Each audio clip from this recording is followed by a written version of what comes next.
From the KPIX 5 newsroom, this is Bay Area Night Beat on KBCW.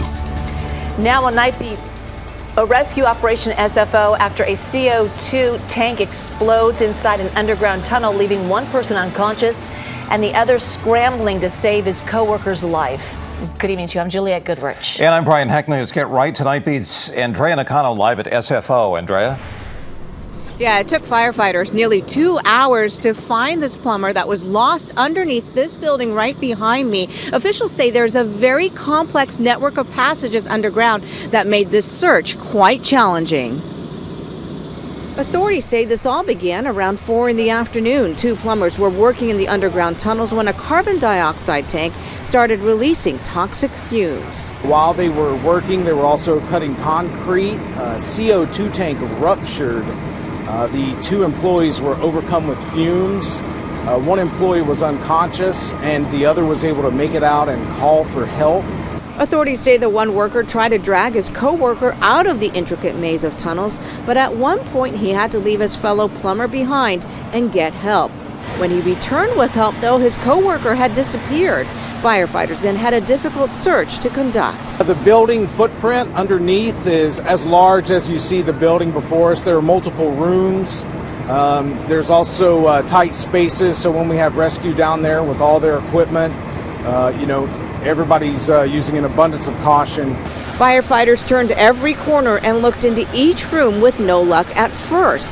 Then the tricky search came to an end as a plumber was found trying to get out. So the individual that the fire department was searching for was actively moving around, attempting to find the exit while they were searching.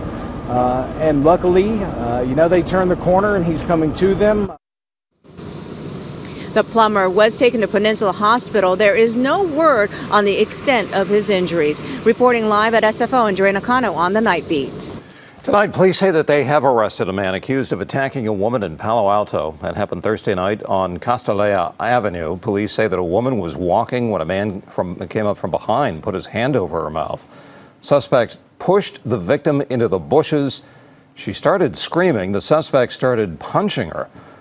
28-year-old Marcelo Garcia Martinez is now in custody. He was booked into county jail on several charges. The victim did have bruising and swelling to her face and shoulder. Well, new tonight, a Bay Area Christmas dinner favorite, Dungeness crab, may not be on the table this year, and that's because dangerous waves have been battering our coastline, impeding the harvest. Night Beat's Betty Yu is live at Fisherman's Wharf in San Francisco with more on this. Hi, Betty.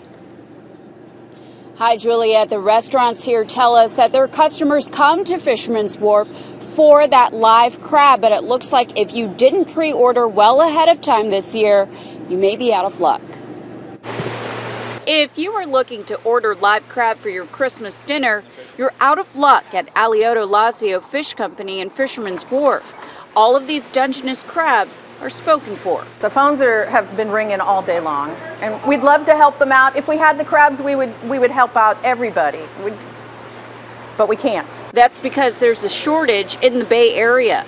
The recent monster waves have kept fishermen and their boats, especially those from the Oregon and Washington area, on land. Instead of 30,000 pounds coming in off of one boat, we're looking at 3,000 to 7,000 pounds of crabs, and that's not a whole lot. During a normal year, Alioto Lazio Fish Company says these tanks are so full of crabs, they have to store these lobsters in boxes. This year, they've got plenty of room.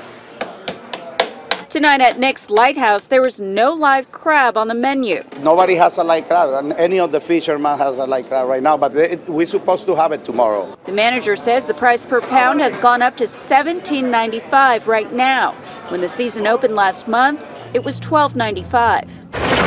I feel bad. I don't like to sell frozen crab. I like to sell a live crab, fresh ones. I'll try to have some frozen ones, and I'll have some prawns and maybe a lobster tail, You make the best of it. Always do. And the manager at Nick's Lighthouse says he is very hopeful he will have that live crab on Christmas Day, but it's unclear if it will meet customer demand. Juliette? Boy, it just makes us even want it more with the cocktail sauce. All right, Betty, you and Fisherman's Wharf. Absolutely. Yeah, Betty, thank you. Sound like veterans of that. The moon is full, the tides are high, so high. The lower half of the Manzanita Park and Ride lot is closed tonight. That's where 101 passes over the Highway 1 off-ramp in Mill Valley, and it's where we always send camera crews to shoot the effects of the astronomical high tides.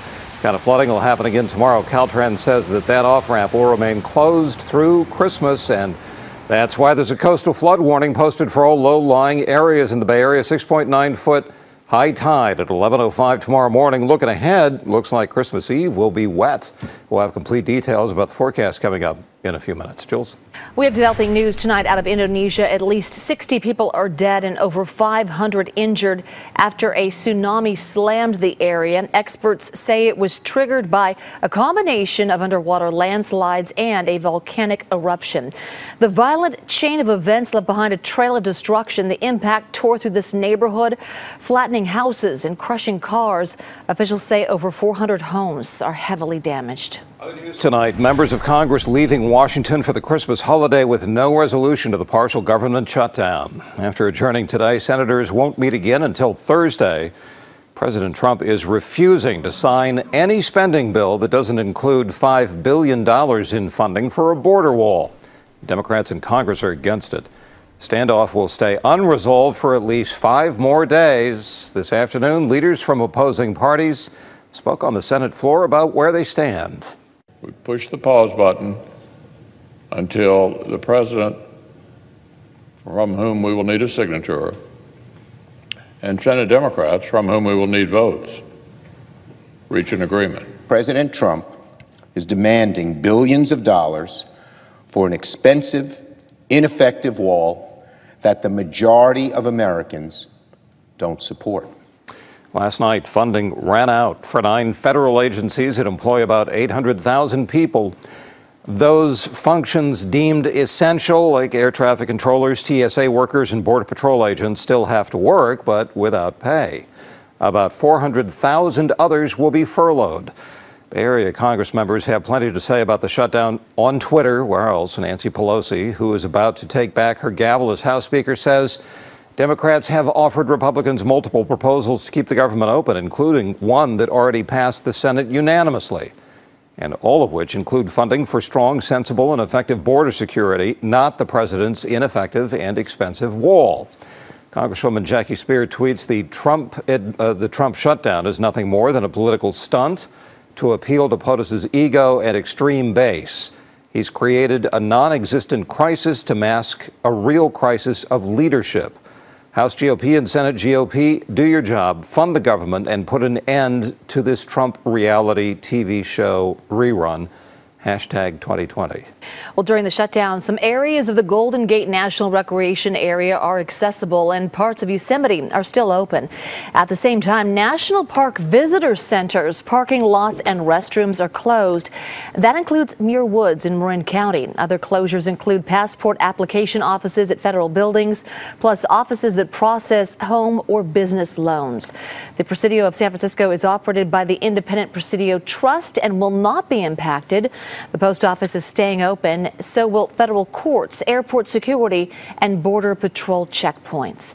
As for visits to Alcatraz, day tours by Alcatraz Cruises will continue to run, but the behind-the-scenes tours and night tours are canceled until the shutdown is resolved.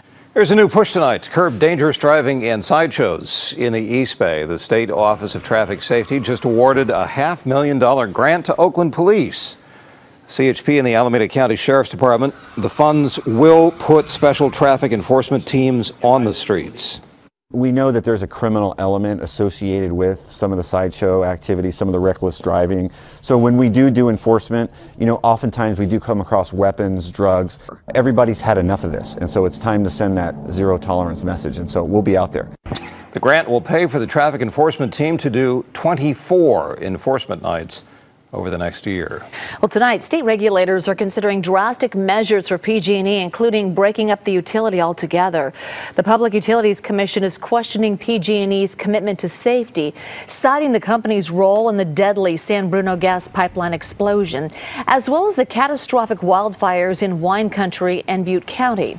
Well, now the PUC is proposing several options to make a change, including replacing part or all of the company's board of directors, as well as its current management. They're also considering splitting its gas and electric operations into separate companies, creating smaller regional utilities, or converting it into a publicly held utility. The direction that PG&E has been going is not working. I mean, it has created chaos and destruction around California. So there needs to be major change. Now, how we do that change is the question that the PUC began to ask yesterday. PG&E expressed a willingness to consider the changes, saying it's, quote, open to a range of solutions that will help make the energy system safer for customers. And coming up, 2 suspects on the run tonight after robbing a man at gunpoint. The terrifying moments all caught on camera. Plus, the new push to protect some of the world's oldest trees from selfie-seeking visitors.